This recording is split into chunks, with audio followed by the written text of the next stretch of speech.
सभी मित्रों को गुड मॉर्निंग। आप सभी का अपने चैनल के ऊपर स्वागत है। आशा आप सब अच्छे होंगे, स्वस्थ होंगे। तो हम बात कर रहे हैं भारतीय साक्ष्य अधिनियम की। और भारतीय साक्ष्य अधिनियम में आज जो हम बात करेंगे वो सुने सुनाए जो साक्ष्य होते हैं, अनुश्रुत साक्ष्य जिसको बोलते हैं, उसके बारे में हम चर्चा करेंगे। तो आइए ज्यादा समय न लेते हुए चैनल को अपने ज्यादा से ज्यादा मित्रों तक पहुंचाएं। आइए शुरू करते हैं आज की क्लास। अनुश्रुत साक्ष्य क्या होते हैं? तो इनका जो मतलब जो है अनुश्रुत साक्ष्य का मतलब जो है सुनी सुनाई बातें भाई। इसे आप सुनी सुनाई बातें भी कह सकते हैं भाई। ठीक है।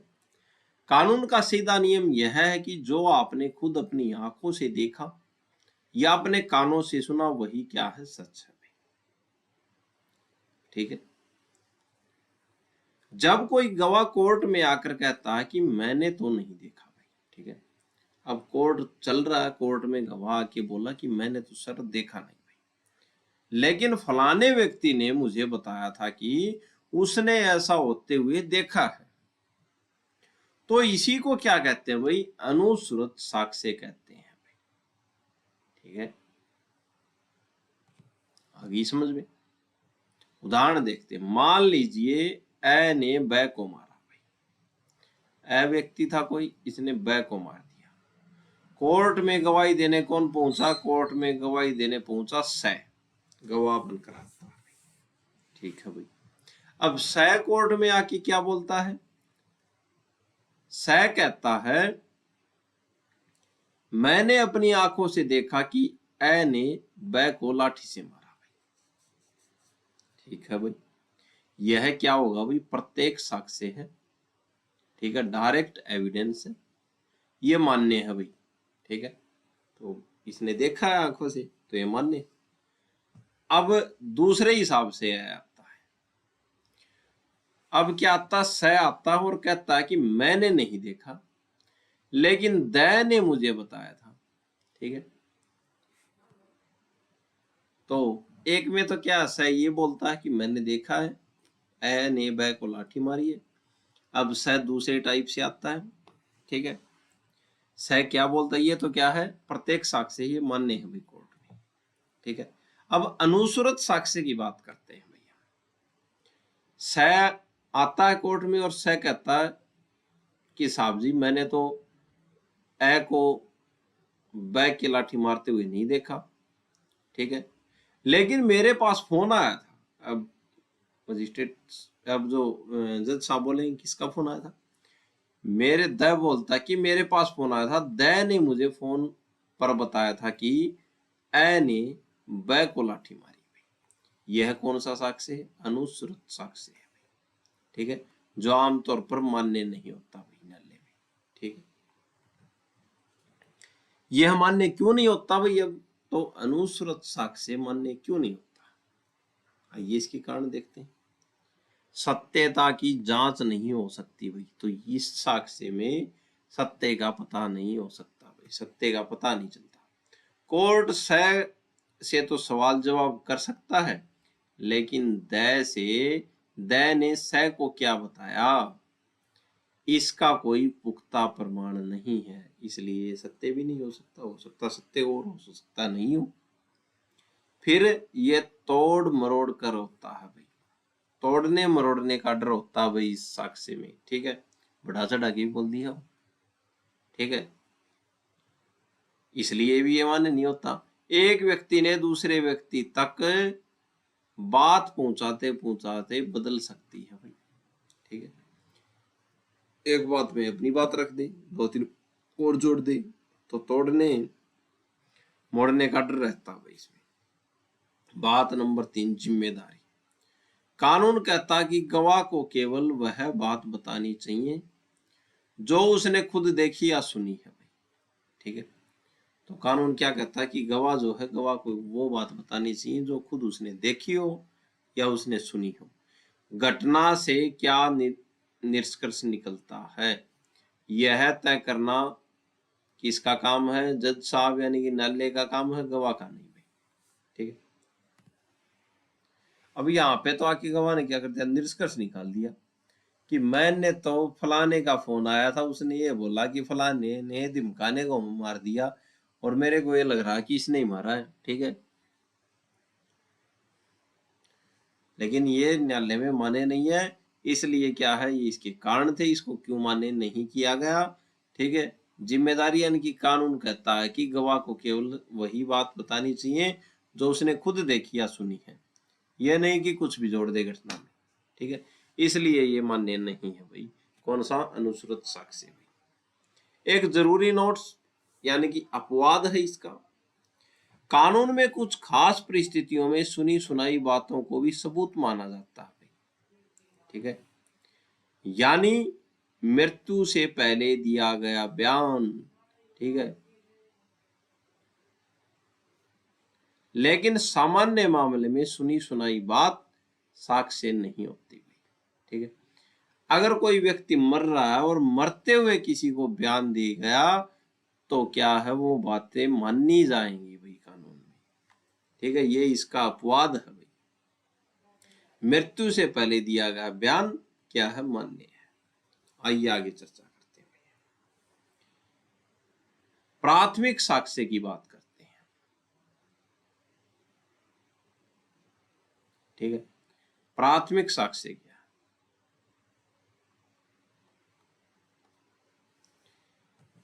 इसे आप ओरिजिनल सबूत कह सकते हैं भाई। इसको प्राथमिक साक्ष्य।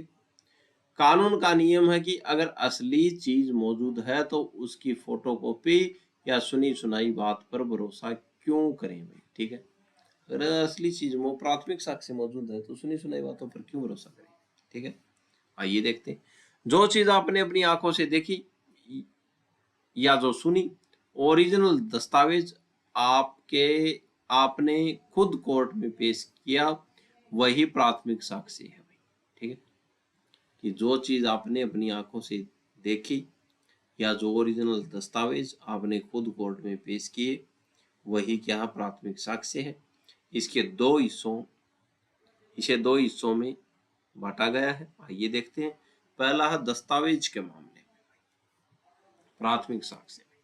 दस्तावेज के मामले में प्राथमिक साक्ष्य में जब आप कोर्ट में फोटोकॉपी नहीं बल्कि वह ओरिजिनल पेपर या कागज लेकर जाते हैं जिस पर हस्ताक्षर हुए हैं, तो वह क्या है भाई, प्राथमिक साक्ष्य है।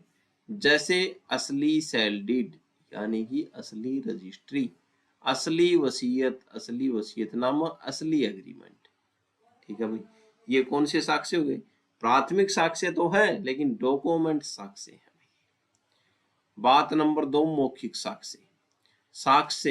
मौखिक साक्ष्य के मामले में आइए देखते हैं। जब गवाह वह बात बताए जो उसने खुद अपनी आंखों से देखी, अगर वह गवाह कहता है कि मैंने कै को खै पर हमला करते देखा, तो यह क्या है, गवाह का प्राथमिक साक्ष्य है। इसे सर्वोत्तम क्यों माना जाता है? ठीक है, तो ये क्या प्राथमिक साक्ष्य है। अब प्राथमिक साक्ष्य को सर्वोत्तम क्यों माना जाता है, आइए देखते हैं। निश्चितता, ओरिजिनल कागज में छेड़छाड़ की गुंजाइश कम होती है, इसलिए जज साहब इस पर सबसे ज्यादा भरोसा करते हैं। ठीक है भाई, पॉइंट एक। नियम भाई, कानून कहता है कि जब तक ओरिजिनल चीज मौजूद है तब तक आप उसकी नकल पेश नहीं कर सकते। पहले असली दिखाओ, उसके बाद ही नकल की अनुमति मिलती है भाई। ठीक है, तो ओरिजिनल साक्ष्य जो है सबसे ऑथेंटिक क्या है, सबूत है। आपके उदाहरण का सरल विश्लेषण देखते हैं। परिस्थिति भाई, खै दावा करता है कि उसने जमीन खरीदी है। ठीक है भाई, दावा कर दिया खै ने कि उसने क्या किया भाई, जमीन खरीदी है। साक्ष्य क्या, अगर खै कोर्ट में वह असली कागज जो सेल डीड जो है रजिस्ट्री पेश कर देता है, तो कोर्ट को यह साबित करने के लिए किसी और गवाह की जरूरत नहीं पड़ेगी कि सेल डीड असली है या नहीं, क्योंकि वह कागज खुद बोल रहा है। दस्तावेज ही क्या है, प्राथमिक साक्ष्य है। ठीक है, आगे चर्चा करते हैं। द्वितीय साक्ष्य, सेकेंड ईयर एविडेंस। द्वितीय साक्ष्य क्या है भैया? प्राथमिक देख लिया, अनुश्रुत साक्ष्य देख लिया और द्वितीय साक्ष्य। सीधी सी बात है, कानून चाहता है कि हमेशा ओरिजिनल प्राथमिक सबूत ही आए, लेकिन अगर ओरिजिनल सबूत किसी कारण से मिल ही नहीं सकता तो कोर्ट खाली हाथ तो नहीं बैठेगा भाई। कोर्ट क्या बोलेगा? ओरिजिनल कागज जैसी किसी दूसरी चीज को स्वीकार कर लेता है भाई। इसी को क्या कहते हैं भाई? द्वितीय साक्ष्य कहते हैं। ठीक है, ये देखते हैं यह कब काम आता है भाई। शर्तें देखते हैं, शर्तें क्या है? इसे आप तब इस्तेमाल कर सकते हैं जब, तो द्वितीय साक्ष्य को आप तब इस्तेमाल कर सकते हैं जब आपके पास ओरिजिनल कागज खो गया हो, जैसे घर में आग लग गई हो या चोरी हो गई हो। ओरिजिनल कागज नष्ट हो गया हो, जैसे पानी में भीगकर खराब हो गया हो। ओरिजिनल पहुंच से बाहर हो, जैसे वह कागज किसी ऐसी जगह है जहां उसे कोर्ट लाना नामुमकिन है भाई। ठीक है भाई, 3 पॉइंट।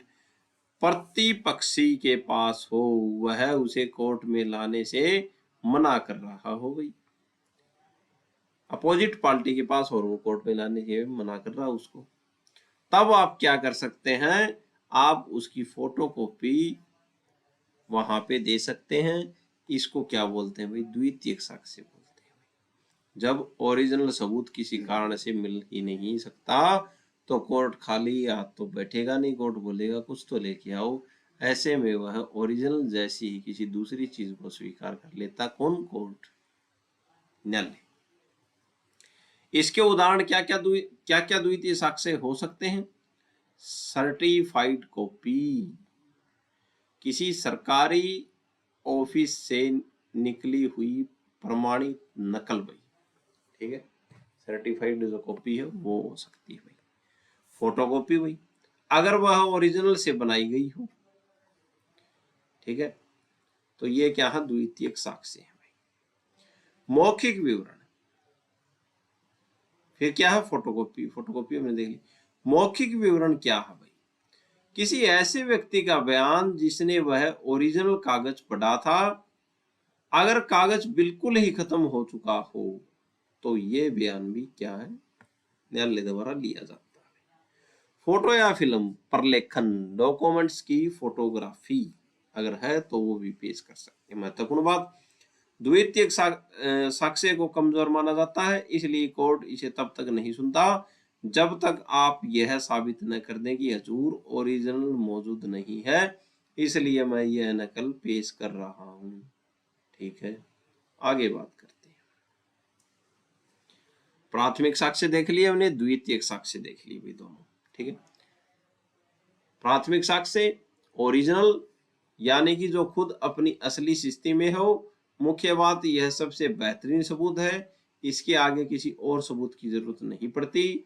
क्यों? क्योंकि इसमें बदलाव की कोई गुंजाइश नहीं है। उदाहरण, किसी जमीन की वह ओरिजिनल सेल डीड, ठीक है, जिस पर असली स्टंप और असली हस्ताक्षर हैं। द्वितीय साक्ष्य कौन सा है? नकल भाई। ठीक है, सरल परिभाषा का मतलब है यह ओरिजिनल का एक क्या है? विकल्प है भाई। यह ओरिजिनल का एक विकल्प है। अगर ओरिजिनल नहीं है तो आप द्वितीय साक्ष्य पेश करो। मुख्य बात, इसे निचली कोटि का साक्ष्य इसलिए कहते हैं क्योंकि यह ओरिजिनल की मौजूदगी की तरफ इशारा करता है कि ओरिजिनल भी थी, नहीं तो ये कहां से आई। लेकिन खुद ओरिजिनल नहीं है भाई। ये कब इस्तेमाल होगा? केवल तब जब ओरिजिनल का मिलना असंभव हो, खो गया हो, नष्ट हो गया हो या किसी दूसरे के पास हो। उदाहरण, उस सेल डीड की फोटोकॉपी या सरकारी दफ्तर से ली गई प्रमाणित प्रति हुई। ठीक है, आगे चर्चा करते हैं। याद रखने का सबसे आसान मंत्र क्या है? नियम भाई। कोर्ट का दरवाजा खटखटाने के लिए सबसे पहले आपको प्राथमिक साक्ष्य सीढ़ी का पहला पायदान ही दिखाना होगा। शक्ति, अगर आपके पास प्राथमिक साक्ष्य है तो कानून आपको कभी भी द्वितीयक सीढ़ी दूसरी सीढ़ी का दूसरा पायदान पेश करने की इजाजत नहीं देगा। अपवाद, अगर प्राथमिक साक्ष्य पहला पायदान टूट गया है या गायब है तभी कोर्ट आपको द्वितीयक साक्ष्य पर कदम रखने की अनुमति देता है। ठीक है, आगे चर्चा करते हैं। आगे हम मौखिक साक्ष्य, मुंह से कही हुई बात। जो बात गवाह खुद कोर्ट में आकर अपने मुंह से बोलता है उसे क्या बोलते हैं भाई? मौखिक साक्ष्य बोलते हैं। ठीक है, मूल मंत्र, जो सुना सो कहा। ठीक है, नियम, कानून कहता है कि यह साक्ष्य प्रत्यक्ष होना चाहिए, यानी गवाह वही बताए जो उसने खुद अपने कानों से सुना या आंखों से देखा हो। उदाहरण से समझते हैं, आपके मान आने वाले उदाहरण से देखते हैं। अगर कै ने भरी सभा में कै के बारे में गलत बातें बोली तो जो लोग वहां मौजूद थे और जिन्होंने अपने कानों से वह बातें सुनी वे कोर्ट में आकर कहेंगे, हजूर मैंने अपनी कानों से कै को यह कहते हुए सुना। यही गवाही का बयान ही क्या है? मौखिक साक्ष्य कहलाता है। एक जरूरी बात जो आपने पूछी भाई, दस्तावेज खुद से ही बोलते हैं भाई। ठीक है, तो दस्तावेज जो है खुद से ही बोलते हैं, उन्हें इंसान की आवाज चाहिए भाई। ठीक है,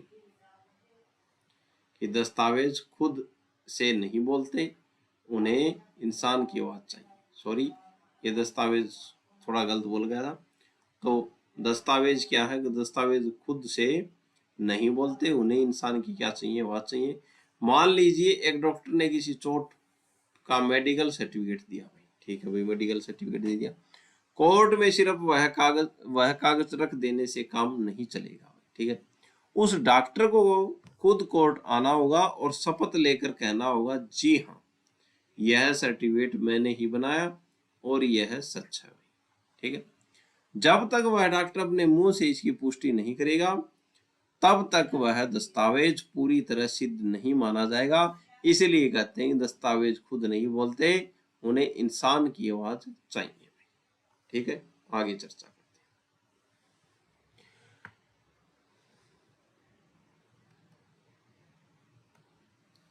मौखिक साक्ष्य को अपने जैविक कहा, जो बिल्कुल सही है। आइए देखते हैं भाई।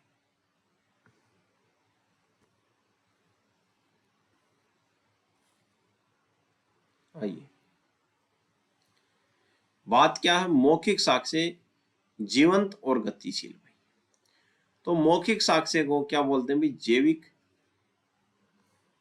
यह सांस लेता भाई। दस्तावेज तो लिखे हुए होते हैं, वे बदल नहीं सकते भाई, लेकिन एक गवाह अपनी बात को कोर्ट में आकर अपनी भाषा और अपनी तरीके से पेश करता है भाई, यह बनाता है।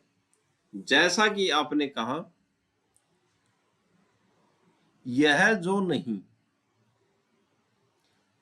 नहीं है उसे भी बनाने की अक्षमता रखता है। इसलिए प्रति परीक्षा क्रॉस एग्जामिनेशन की जरूरत पड़ती है।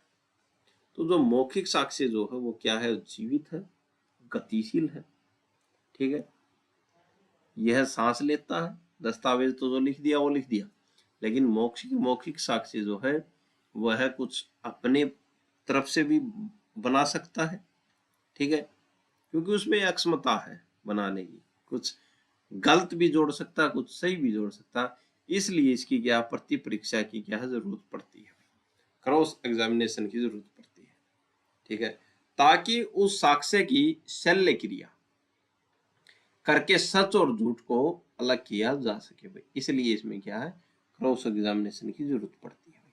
सरल शब्द, मौखिक साक्ष्य वह धड़कन है जो बेजान कागज दस्तावेजों का एक कहानी में बदल देती है। तो मौखिक साक्ष्य क्या है? वह धड़कन है जो बेजान, जिसमें जान नहीं है, जो कागज जो है कागजों को एक कहानी में क्या देती है भाई, बदल देती है। आइए आगे चर्चा करते हैं भाई। दस्तावेजी साक्ष्य शिथिल और जड़ भाई, यह बदलता नहीं भाई। तो दस्तावेजी साक्ष्य जो है ये बदलता नहीं है, लेकिन मौखिक साक्ष्य बदल सकता है। जो कागज पर लिख दिया गया वह वैसा ही रहेगा, आप उसे कोर्ट में पेश करते हैं भाई, ठीक है।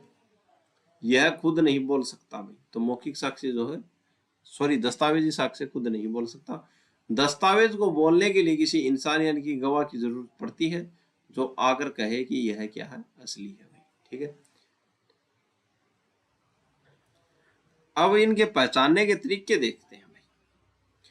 पहचानने का तरीका, मौखिक साक्ष्य मुंह से दिया जाता है, दस्तावेजी साक्ष्य हाथ से दस्तावेज पेश करके दिया जाता है, ठीक है भाई। शुद्धता का पैमाना, मौखिक साक्ष्य प्रत्यक्ष होना चाहिए, यानी गवाह ने जो खुद देखा वो वही बोले भाई। दस्तावेजी साक्ष्य प्राथमिक होना चाहिए भाई, ठीक है, यानी ओरिजिनल कॉपी, नकल नहीं भाई, ठीक है। रोल, भूमिका क्या है भाई अब इनकी। मौखिक साक्ष्य सत्य की खोज का एक हथियार यानी शल्य क्रिया है भाई, ठीक है। जबकि दस्तावेजी साक्ष्य उस सत्य का ठोस आधार यानी कि नींव है भाई, ठीक है। तो मौखिक साक्ष्य सत्य की खोज का एक क्या है, हथियार है, जबकि जो दस्तावेजी साक्ष्य क्या है, उस सत्य का ठोस आधार है भाई। आइए आगे चर्चा करते हैं। दस्तावेजी साक्ष्य, सीधी बात यह है, जो लिखा हुआ है वही दस्तावेजी साक्ष्य है। जब कोई बात कागज, पत्थर या किसी और चीज पर लिख दी जाती है तो वह एक सबूत बन जाती है, जिसे कोर्ट में पेश किया जाता है। इसे क्या बोलते हैं, दस्तावेजी साक्ष्य बोलते हैं। कोई भी ऐसी चीज जिस पर अक्षर यानी कि लिखावट, चित्र, फोटो या मैप या चिन्ह, कोई निशान बने हो, उसे दस्तावेज कहते हैं भाई। जब इसी दस्तावेज को आप कोर्ट में जज साहब को दिखाते हैं तो वह क्या हुई, दस्तावेजी साक्ष्य बन जाता है, ठीक है।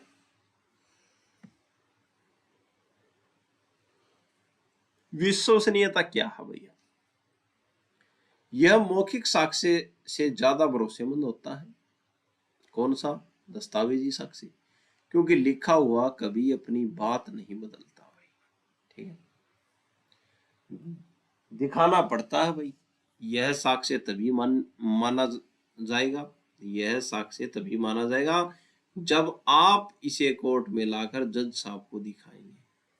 बिना दिखाए या सिर्फ नाम लेने से कोई कागज अपने आप साक्ष्य नहीं बन जाता भाई, ठीक है। तो दिखाना पड़ेगा भैया। हस्ताक्षर का उदाहरण देखते हैं।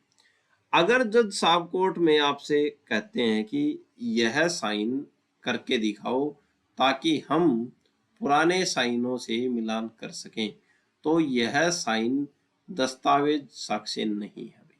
क्यों नहीं है, क्योंकि यह साइन कोर्ट के आदेश पर अभी बनाया गया है, यह पहले से मौजूद कोई लिखित दस्तावेज नहीं है भाई, यह तो एक क्या है, प्रक्रिया है, ठीक है। प्रतिकूल अनुमान भाई, ये क्या है भाई, प्रतिकूल अनुमान। सुशील बनाम स्टेट ऑफ हरियाणा का केस यह सिखाता है कि अगर कोई पक्ष अपने पास मौजूद सबूत यानी कि दस्तावेज या गवाह कोर्ट में पेश नहीं करता, तो जज साहब यह सोच सकते हैं कि शायद यह सबूत उनके खिलाफ है भाई, इसलिए वह इसे छुपा रहे हैं। लेकिन यह जज साहब की मर्जी है, वे हर मामले के हालात देखकर ही ऐसा सोचेंगे, हवा में नहीं, ठीक है। तो प्रतिकूल अनुमान क्या है, प्रतिकूल अनुमान कौन लगाया, प्रतिकूल अनुमान जज साहब लगाएंगे। अगर आपको कोई साक्ष्य, गवाही, दस्तावेजी साक्ष्य या जो मौखिक गवाही के लिए कोई आपके पास है और जज साहब आपको ये बोले कि साक्ष्य दिखाओ और आप उसको छुपा रहे हैं, तो जज साहब ये सोचेंगे कि क्या है, शायद यह सबूत उनके खिलाफ है, इसलिए इनको छुपाया जा रहा है, ठीक है। ये बात किसमें कही थी, सुशील बनाम स्टेट ऑफ हरियाणा के केस में ये बात कही थी न्यायालय द्वारा, लेकिन यह जज साहब की मर्जी है, वे हर मामले के हालात देखकर ही ऐसा सोचेंगे भाई। ठीक है, ये नहीं कि सभी ऐसे ऐसे ही सोचेंगे ये साक्ष्यों को छुपा रहे हैं। आइए आगे चर्चा करते हैं।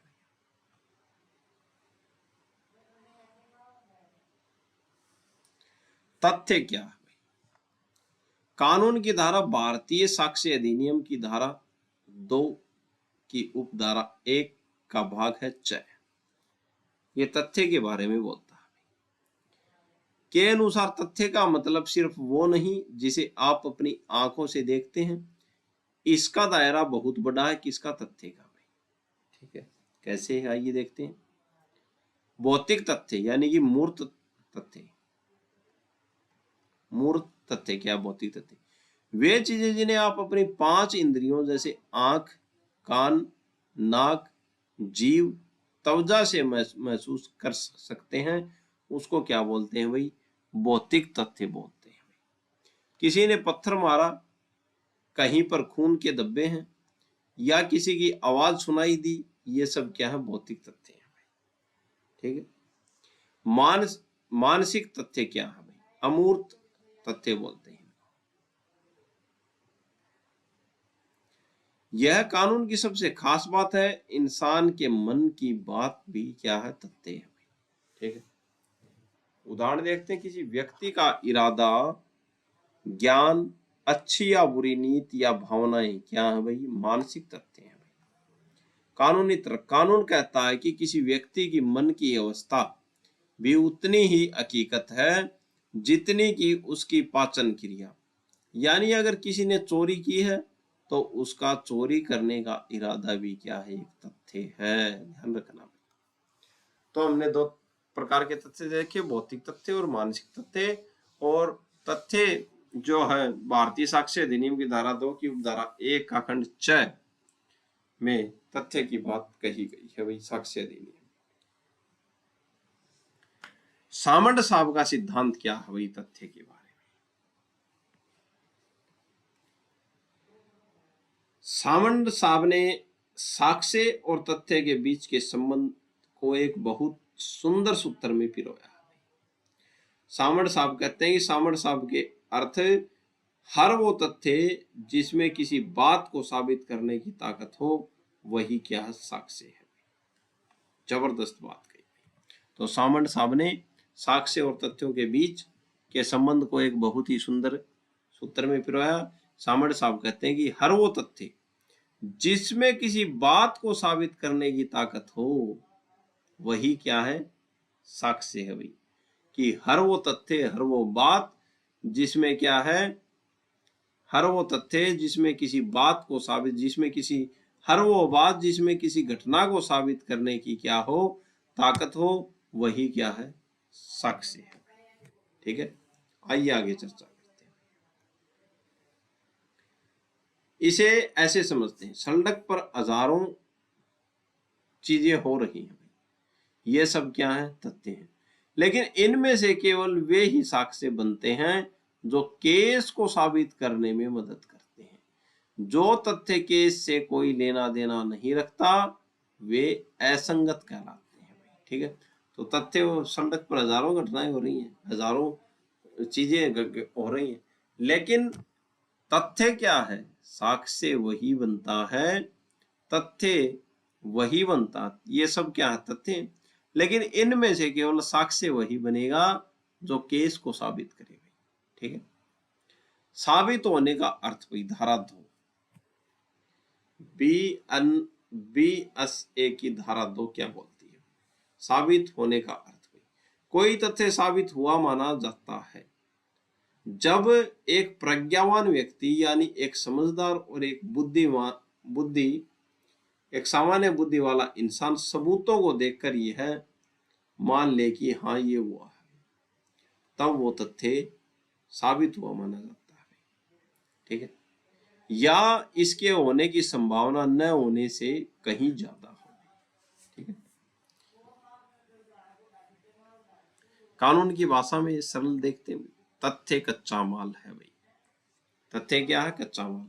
ये देखते हैं, जैसे किसान ने किसी मिट्टी, बीज और पानी क्या है भाई, ये तथ्य है भाई। ठीक है, एक किसान के लिए मिट्टी, बीज, पानी क्या है, एक तथ्य है भाई। वैसे एक वकील के लिए घटनाएं, गवाही और सबूत क्या है, तथ्य है। बिना मिट्टी के फसल नहीं उग सकती भाई। वैसे ही तथ्य यानी कि सच्चाई के विधि का कोई मतलब नहीं है। तथ्य के बिना विधि का कोई मतलब नहीं, सच्चाई के बिना। ठीक है, वकील का सबसे बड़ा काम सत्य की खोज भी। आपने जो जज ये कार्डोज का उदाहरण दिया वह बहुत प्रसिद्ध है। उनका कहना है कि कानून तो किताबों में लिखा है, असली चुनौती तो तथ्यों